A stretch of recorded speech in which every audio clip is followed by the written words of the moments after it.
بسم اللہ الرحمن الرحیم۔ السلام علیکم۔ نیوز انالیسز کی نئی ایپیسوڈ کے ساتھ میں ہوں سید عارف بہار۔ ناظرین، آج فیض احمد فیض کی اس طویل نظم ہم جو تاریک راہوں میں مارے گئے کہ یہ چند اشعار بے ساختہ یاد آ رہے ہیں کہ جس میں فیض کہتے ہیں، تیرے ہونٹوں کی پھولوں کی چاہت میں ہم اپنے وطن کے نام وہ یہ شعر کرتے ہیں کہ تیرے ہونٹوں کی پھولوں کی چاہت میں ہم دار کی خشک ٹہنی پہ وارے گئے، تیرے ہاتھوں کی شمعوں کی حسرت میں ہم نیم تاریک راہوں میں مارے گئے۔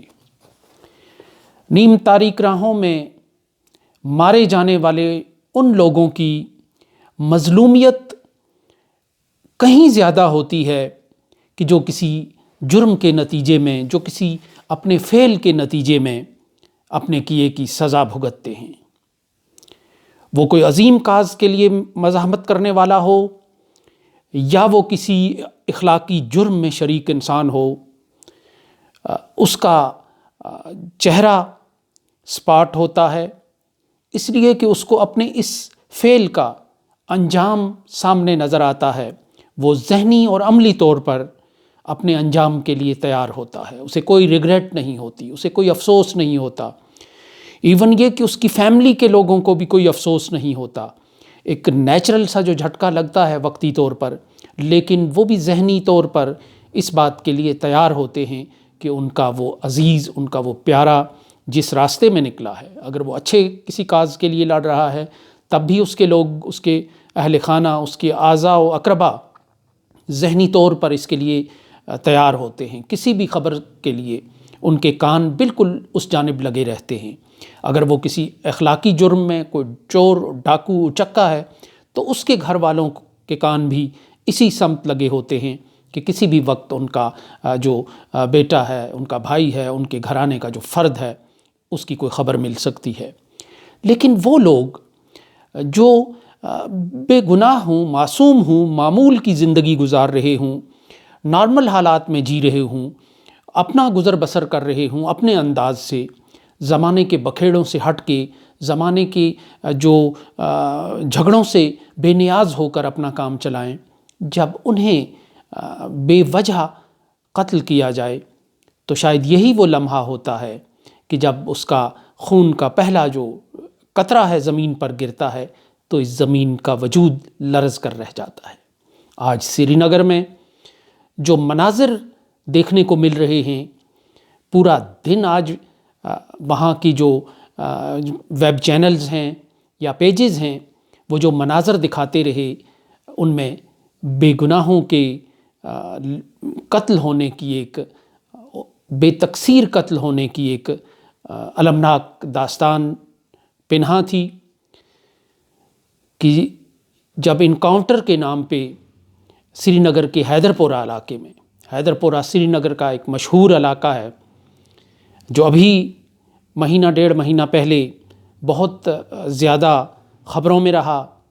کیونکہ وہاں کشمیر کے ایک سربراہ رہنما سید علی گیلانی کا مسکن تھا، اور اکثر حیدر پورہ کرفیو کی زد میں ہوتا تھا، اور حیدر پورہ خبروں کی سرخیوں کا ایک موضوع اور عنوان ہوا کرتا تھا۔ وہاں ایک انکاؤنٹر شروع ہوا، بتایا گیا کہ وہاں 2 ملیٹنٹس نے پناہ لی۔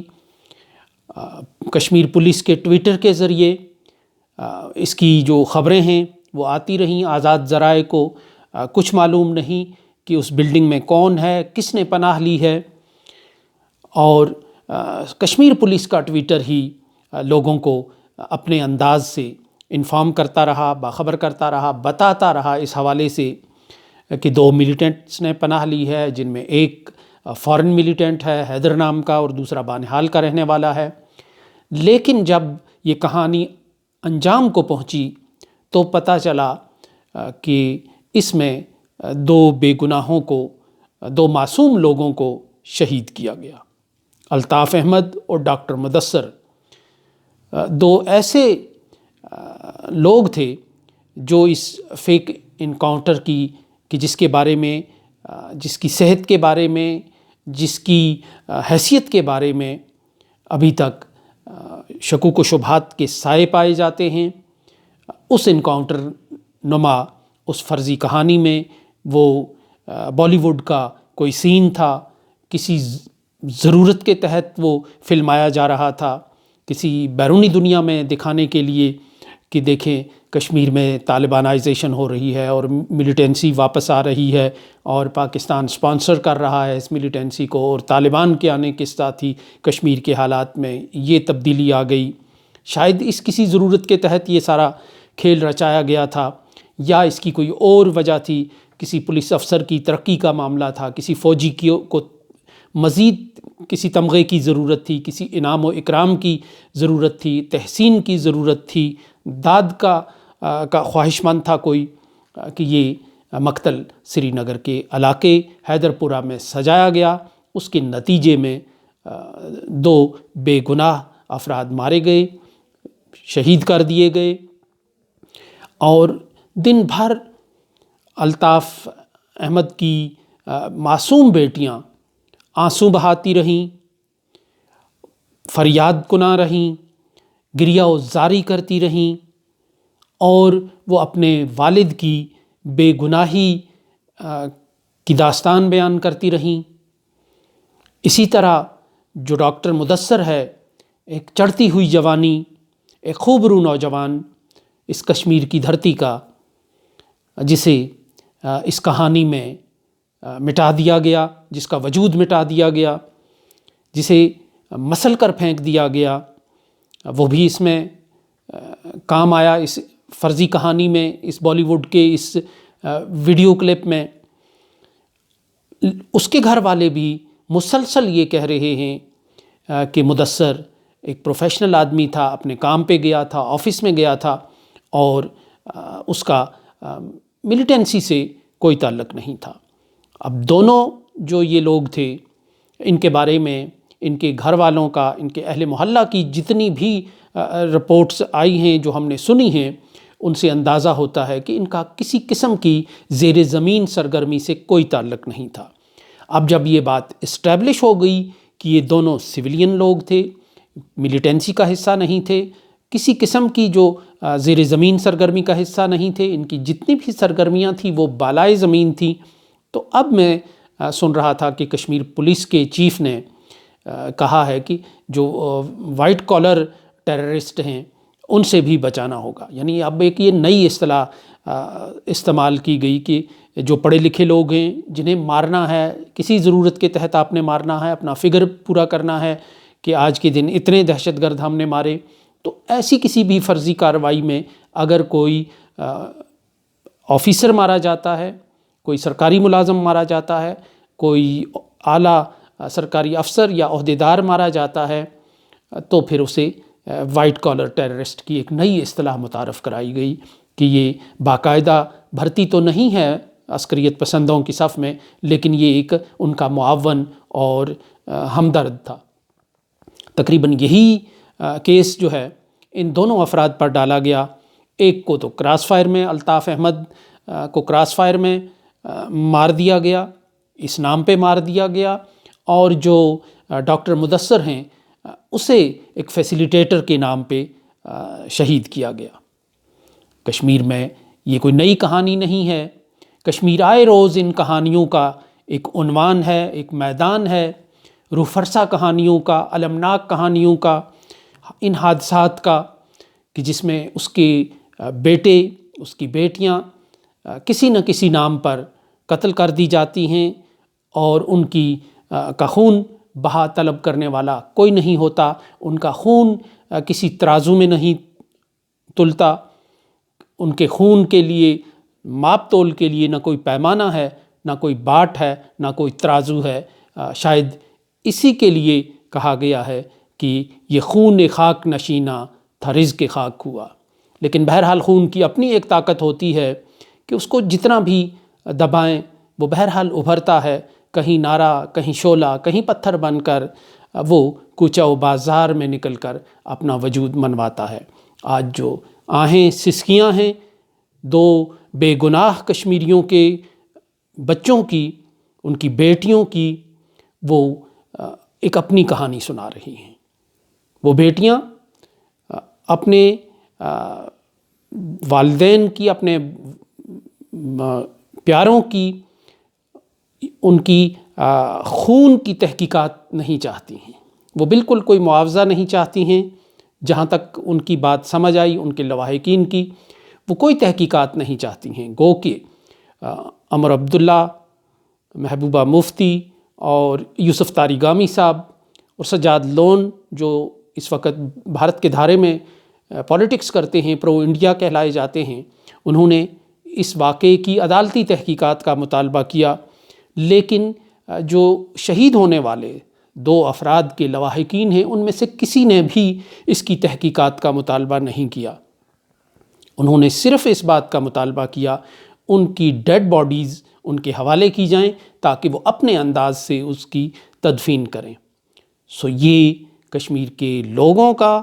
اس سسٹم پر عدم اعتماد ہے. یعنی وہ اس سسٹم سے کسی پروب کی توقع نہیں رکھتے، کسی انصاف کی توقع نہیں رکھتے. انہیں اب یہ امید ہی نہیں رہی ہے کہ جو سسٹم وہاں اس وقت کام کر رہا ہے، کہ جو خود لوگوں کو مار رہا ہے، جو خود مارنے والوں کی سرپرستی کر رہا ہے، جس کا مقصد ہی یہ ہے کہ کشمیر میں اتنے لوگ مار دیے جائیں روزانہ کہ ان کی خبر بنے، ان کی پروموشن ہو، اور ان کا جو کاروبار ہے فساد کا اور جنگ کا وہ چلتا رہے. ان لوگوں سے کیا انصاف کی توقع ہے؟ وہی عدلیہ ہے کہ جس کے سامنے کشمیر کی جو آرٹیکل 370 کی ایبروگیشن کا کیس پڑا ہوا ہے آج 1.25 سال سے، تو وہ اس فائل کو ہاتھ تک نہیں لگا رہی. بالکل ایک اچھوت سمجھ کے وہ اس کی طرف اس سے ہاتھ روکے ہوئے ہے. تو وہ عدلیہ کیا کسی بے گناہ کے قتل کی تحقیقات کرے گی؟ کیا کسی کو انصاف دلائے گی؟ کیا کسی کی آہوزاری کا نوٹس لے گی؟ اس لیے کشمیر کے یہ بتاتا ہے کہ کشمیر کے غم زدہ لوگ، کشمیر کے درماندہ حال لوگ بھارت کے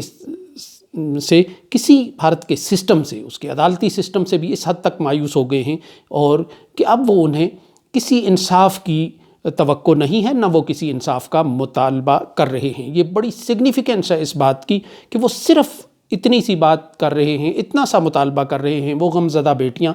آنسوؤں کے ساتھ صرف بھارت سے یہ فیور مانگ رہی ہیں، بھارت سے یہ ریکویسٹ کر رہی ہیں، یہ گزارش کر رہی ہیں کہ ان کے پیاروں کی جو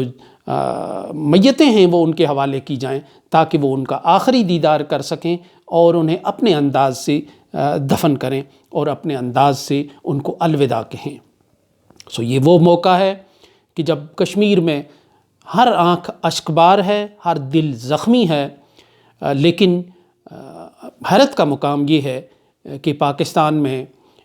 جو اہل حکم ہیں، جو جاہ و منصب کے حامل ادارے اور شخصیات ہیں، ان کے ٹویٹر اس موقع پر خاموش ہیں. ان کے ٹویٹر بولنا بند کر گئے ہیں، ٹویٹس نہیں ہو رہی، اور کشمیر کے غمزدہ لوگوں کے ساتھ ان کے یکجہتی کا کوئی مظاہرہ سامنے نہیں آ رہا. اس موقع پر جب پورا کشمیر اشکبار اور غمزدہ اور غمگین ہے. یہ وہی کشمیری ہیں کہ جو چند دن پہلے پاکستان کی کرکٹ ٹیم کے فتح کا جشن منانے میں پاکستانیوں سے بڑھ کر زیادہ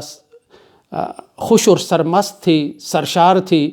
اور انہیں ان کے بہت سے بچوں کو اس کی قیمت ابھی بھی ادا کرنا پڑ رہی ہے. لیکن آج جب کشمیر غمگین اور غم گسار ہے تو پاکستان میں اعلیٰ حکام اور کشمیر کے اس کاز کے ایک فریق ہونے کے طور پر اس کے جو ذمہ دار لوگ ہیں ان کی طرف سے اس پر ایک معمولی سا ہلکا سا احتجاج نظر نہیں آ رہا. اگر یہ سہون ہے یا کسی پولیٹیکل ٹرموائل کی وجہ سے یہ توجہ اس جانب نہیں گئی تو میں سمجھتا ہوں کہ یہ بہت بڑی غفلت ہے، اور پاکستان کے دفتر خارجہ کو، اس کی وزارت خارجہ کو، وزیر خارجہ شاہ محمود قریشی کو، ایون یہ کہ خود عمران خان صاحب کو اس پہ بولنا چاہیے اور کشمیر کے غمزدہ لوگوں کی دل جوئی کرنی چاہیے، ان کے آنسو پونجنے کی کوشش کرنی چاہیے، اور دنیا سے یہ مطالبہ کرنا چاہیے کہ کشمیر کی وہ جو بیٹیاں رو رو کر اس وقت ایک چھوٹا سا مطالبہ کر رہی ہیں بھارت کی ریاست کے ساتھ، دنیا اس کو پورا کرنے میں ان کی مدد کرے۔ سو اس کے ساتھ ہی اجازت دیجیے، اللہ نگہبان۔